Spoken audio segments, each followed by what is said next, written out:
Le jeudi 27 avril, dans le cadre des jeudis du synode, une formation a été organisée sur le thème « Apprendre à gérer les petites entreprises à travers les jeux de simulation ». Micro-Business Games, quel atout pour les jeunes entrepreneurs. D'après la formatrice Claudine Nina Hazoué, le jeu de Micro-Business Game est un outil pédagogique qui vise plusieurs objectifs en même temps, qui se distingue des autres formations classiques. Donc, c'est un outil pédagogique basé sur l'expérimentation, donc sur l'expérience. Cette formation a pas mal d'objectifs, comme acquérir des compétences commerciales de base et une compréhension de facteurs qui influencent le succès des entreprises. Il y a la compréhension du sens de la pensée et de l'action entrepreneuriale. Il y a l'apprentissage à développer davantage les très petites, et si vous voulez, les petites entreprises, et la découverte des défis et des opportunités sur la voie à suivre. Il y a aussi la compréhension des principes de base de la comptabilité et du contrôle, et aussi l'application des outils financiers simples. Il y a des autres objectifs comme le développement d'une meilleure compréhension des clients à acquérir des connaissances de base, surtout en marketing. Il y a la compréhension de l'interface entre les institutions de microfinance et les clients et la réalisation des implications.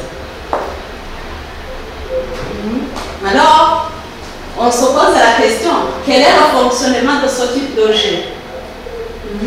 Ce jeu a comme fonctionnement outil de permettre les pratiques et les connaissances en gestion, l'amélioration des compétences des apprenants, la prise de décision, la résolution des problèmes, le travail en équipe, la communication et le leadership. Alors, cette formation en micro-business game à travers les jeux de simulation se distingue à des autres formations que nous recevons chaque jour. Par exemple, le business game se distingue d'autres formations car il comporte une part de réflexion stratégique qui est basée sur la prise de décision orientée surtout au résultat de développement. Encore, les simulations reposent sur une méthodologie d'apprentissage par l'expérience. Les apprenants sont des acteurs de leur formation.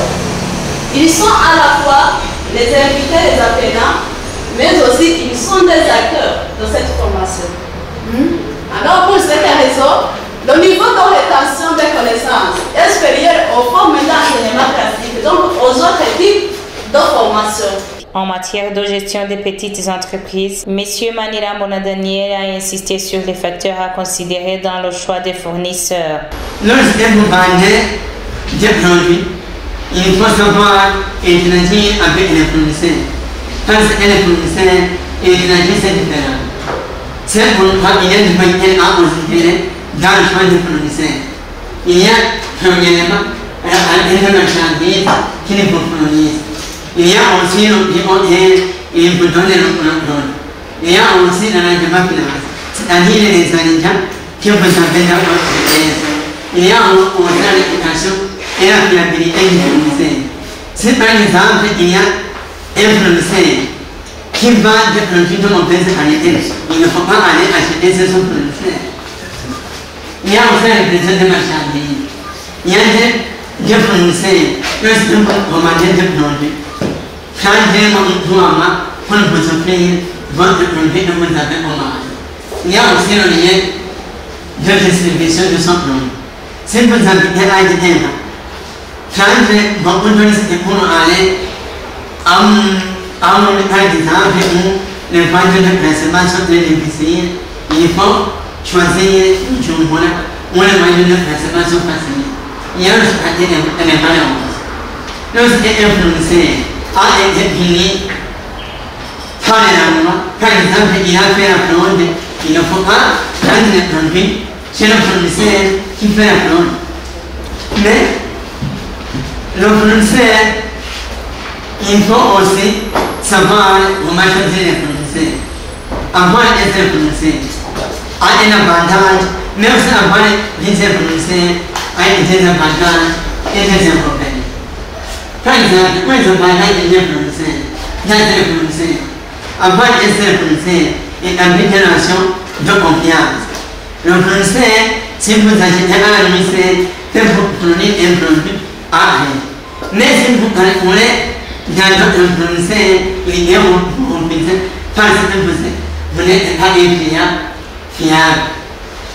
Lorsque vous avez un seul fournisseur, il peut vous donner un produit à un parce que vous êtes toujours son client.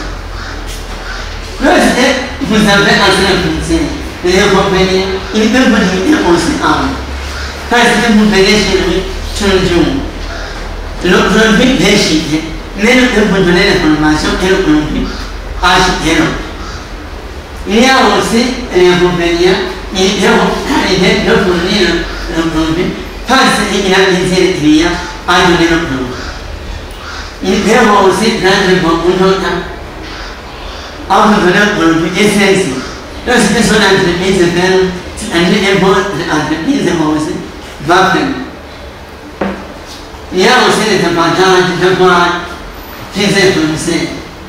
Il y a la possibilité d'avoir un produit à moins de coût parce que vous pouvez négocier. Vous avez le pouvoir de négociation. Lorsque votre entreprise est alliée à un seul fournisseur, il peut vous donner le coût à moins de coût. Lorsque vous avez un seul fournisseur, vous pouvez aussi vous donner des produits à moins de coût. Les fournisseurs peuvent faire la concurrence pour vous maintenir. Lorsqu'un fournisseur voit qu'il y a des trucs que vous allez chez notre fournisseur, il peut essayer de réduire le prix pour le compagnie. Mais le compagnie, vous pouvez rendre beaucoup de temps à ce qu'il est dans le fournisseur et les clients, vous les invitez qui allaient venir acheter les produits. Lorsque vous achetez chez plusieurs fournisseurs, vous perdez la confiance.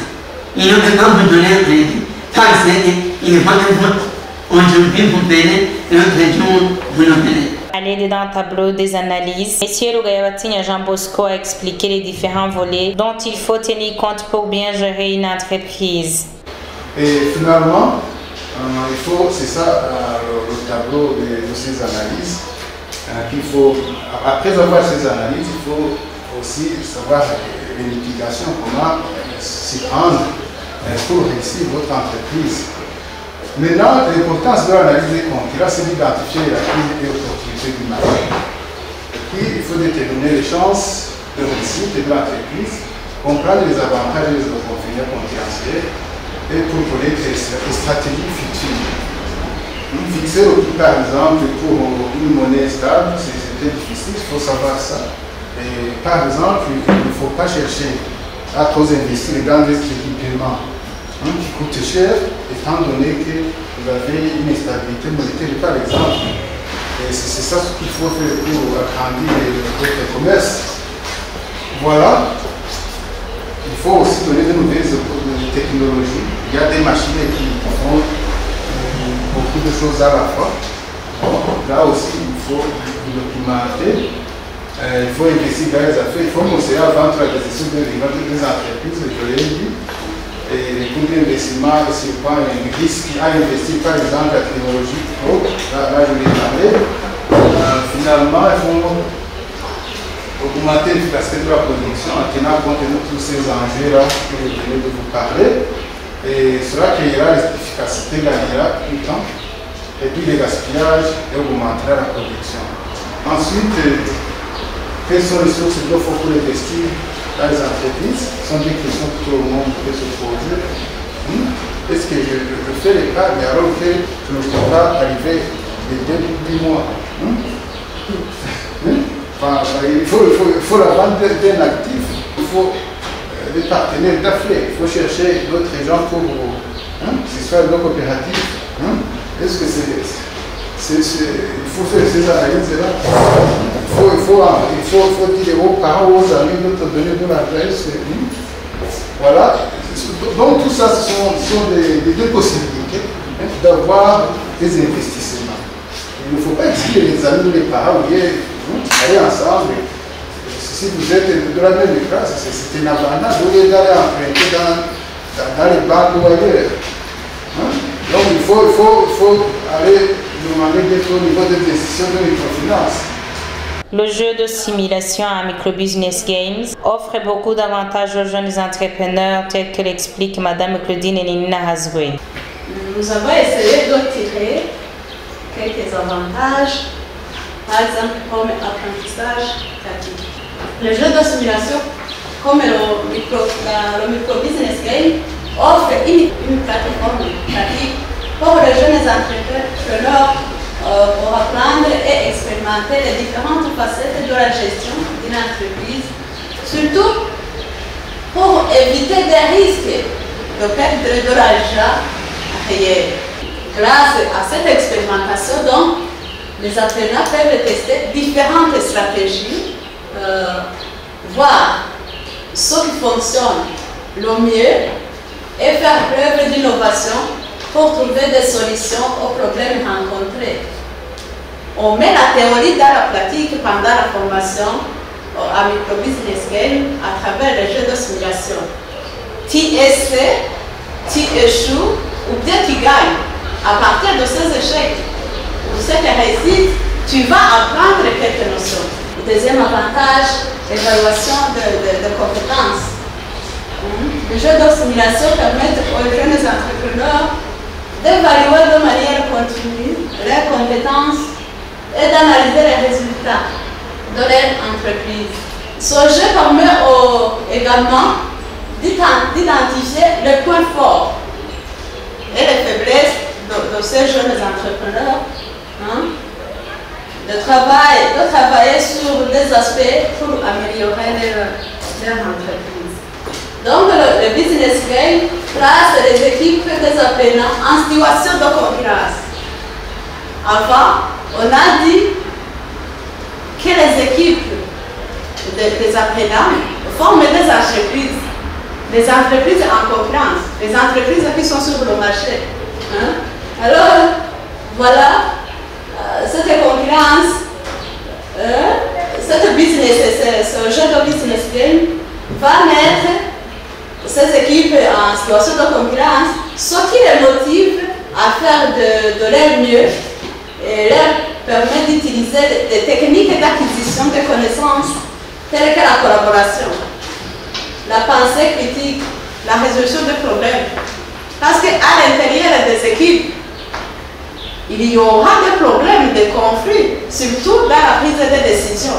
Il y aura la prise de décision consensuelle, ce qui peut créer des conflits ou des mésententes.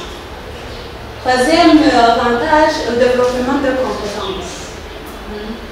Ce type de jeu permet aux jeunes entrepreneurs de développer leurs compétences, surtout en matière de planification, stratégie, de prise de décision éclairée, la gestion financière et la gestion des risques. Pendant la réalisation des activités, il peut y avoir des événements incertains. Alors, les apprenants ont l'obligation de prendre des décisions dans la gestion de ces événements incertains. Aussi, en matière de gestion, l'étape de la planification est une étape indispensable qui vient en premier lieu.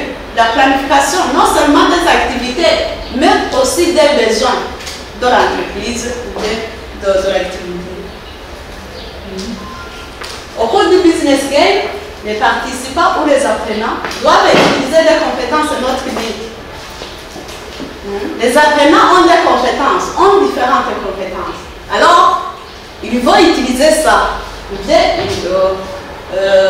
Ils vont utiliser ça surtout dans ce jeu, dans l'application de la matière. Ces compétences comprennent notamment le travail en équipe, la résolution des conflits, l'esprit critique, la communication, la capacité à résoudre les problèmes. Le quatrième avantage, c'est la collaboration et la compétition. Ce type de jeu favorise la collaboration et la compétition saine entre les jeunes entrepreneurs pour atteindre les objectifs commerciaux. Les jeunes apprennent également à travailler en équipe et à partager des informations ou les connaissances pour atteindre des résultats positifs pour leur entreprise.